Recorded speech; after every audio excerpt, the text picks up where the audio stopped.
Hello everyone. I haven't uploaded much recently, mainly because I have been focusing on my studies. However, now that the semester is over, I will try to post a few long formatted type-ish videos before I go back into my next semester in August. But after that, I can't make no promises. I would probably have to limit myself to content production and a few. Uh, I probably have to limit my content production to a few training tips and stuff like that. But yeah, probably no more long formatted videos. Anyways, as you saw from the clip that I posted yesterday, here or on Instagram, right there, follow me. I just joined the 4-plate squad club, and so I wanted to talk about everything I have done to get me to this point. While I understand 4 plates is really just an arbitrary late intermediate or maybe advanced number, I think it's fun and completely realistic goal to aim for most people. I will also cover a few mistakes that I have made along the journey.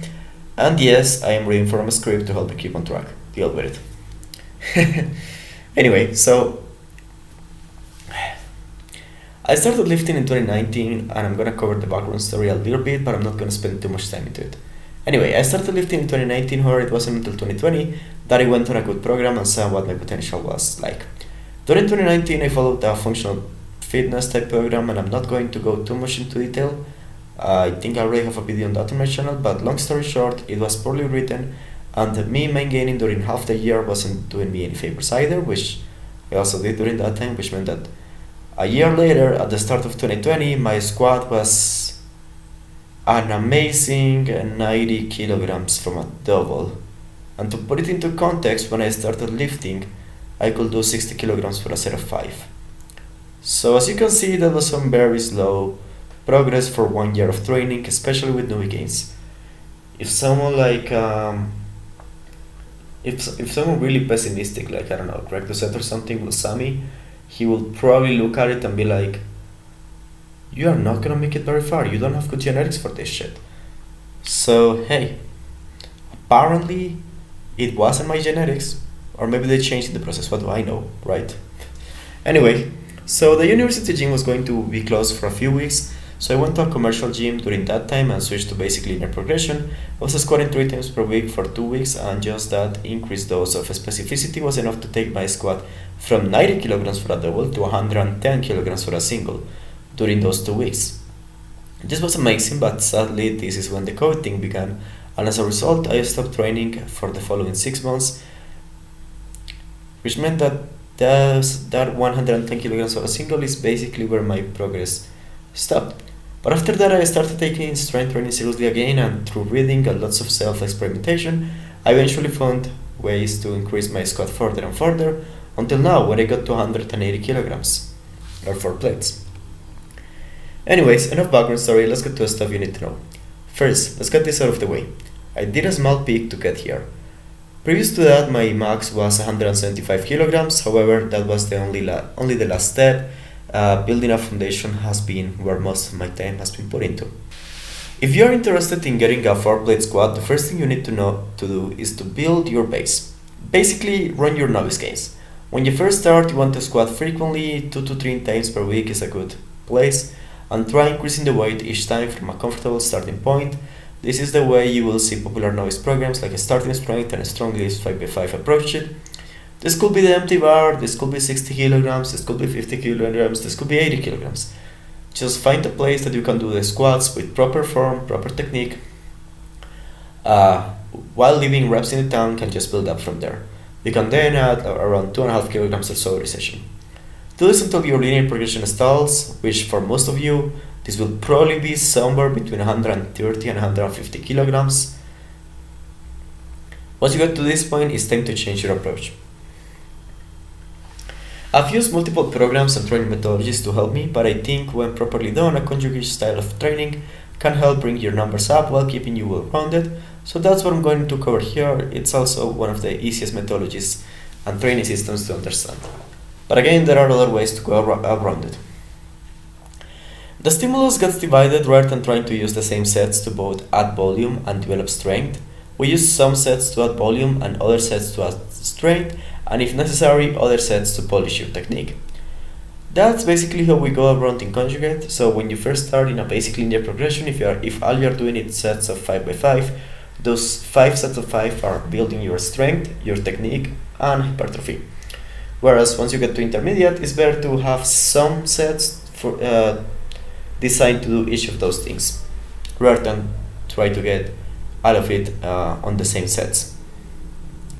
So on a weekly split, supposing you are training your squad 2 times a week, you may have one day where you work up to 3 or so heavy sets of 3 to 5 reps, and one day that looks more like a bodybuilder leg day with multiple sets, say 3 to 5 sets of 8 reps or more, as well as accessory lifts to bring up your weak points. If you find it necessary, you may also add a third day to focus on technique. On this day, you may do stuff like tempo work or speed work with sets at a low RP, say RP 7 or so.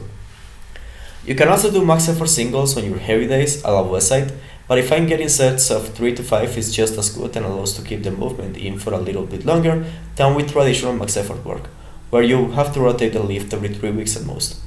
Still, roughly every 6 weeks it becomes a good idea to change the variation you are working on, at least for the heavy and volume days. Though if you want, you can keep your competition variation for the technique days. The variations you choose will depend on your access to equipment and what best addresses your individual weaknesses. But I'm willing to say that for most people, some good bets to have, some good variations to have are a quad dominant squat variation, so an SSB squat or a front squat, and a dead stop variation like a box squat or a pin squat.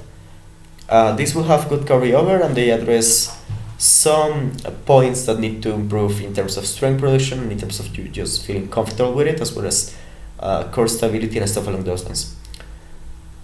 And obviously, like, you have to account for the time. Like, you are not gonna start doing like quarter squats, or like don't set up a really high box squat or something like that. That's not gonna help you. But assuming that you are doing proper depth on this, getting stronger, will help your regular squat and will develop you better as an athlete. So anyway, by this method, anywhere from 4 to 6 variations total, including your competition variation, should be enough. You can work on improving them on both high reps and low reps for short periods of time each, again around 6 weeks or so. And once you run out of variations, you start the cycle again. Every small PR will add up, and after a few mesocycles on each, you will find your space strengths will go up.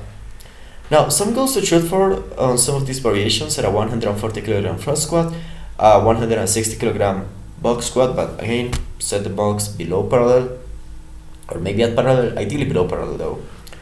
And keep in mind that these goals obviously will vary depending on your body types, what your individual strength and weaknesses are, and the actual setup you use. But again, I think that going for these numbers can help you in the process of just bringing up potential weak points you may have that may be being reflected on your competition squad. Then once you get within at least 10% of your goal, in this case for 180, that 10% would be around 162.5 or so. And ideally 5% of your goal, in this case for 180, that would be 172. Once you get to this point, if you want to speed things up, you can do so by following a specialization program, something like Smolov, which is what I did. But again, only do this once you get very close to your goal. That's because these type of programs are very intense, and as a result, they carry a higher risk of injury. And if you follow them for long term, like if say you follow your novice progression, you could do a 140 kg squat, and you just start doing Smolov all the way to 180. You could potentially get injured in the process, so I don't really recommend it. Again, they're really good for the short term, but in the long term, they're a bit too minimalistic, and they may actually increase the risk of injury. And once you get to intermediate stage, the accessories you choose will depend on your weaknesses. So on top of the other previously mentioned squat variations, you could benefit from quad specific and posterior chain work. If you find you are dealing with a squat morning, your back flattens as you go up, you should give attention to your quads. A good way of doing this that carries a decent stimulus to fatigue ratio is with a hack squat machine or a leg press. And because I had someone ask me this, a leg extension is not a really good way of adding a variation to your squats. I mean, theoretically it can work, but the problem is that the leg extension is specifically designed to work up the part of the quad that is closer to the knee, because this part doesn't really get work during a squat. And the problem is that because it doesn't really get work during a squat, it's also not really a weakness of the squat.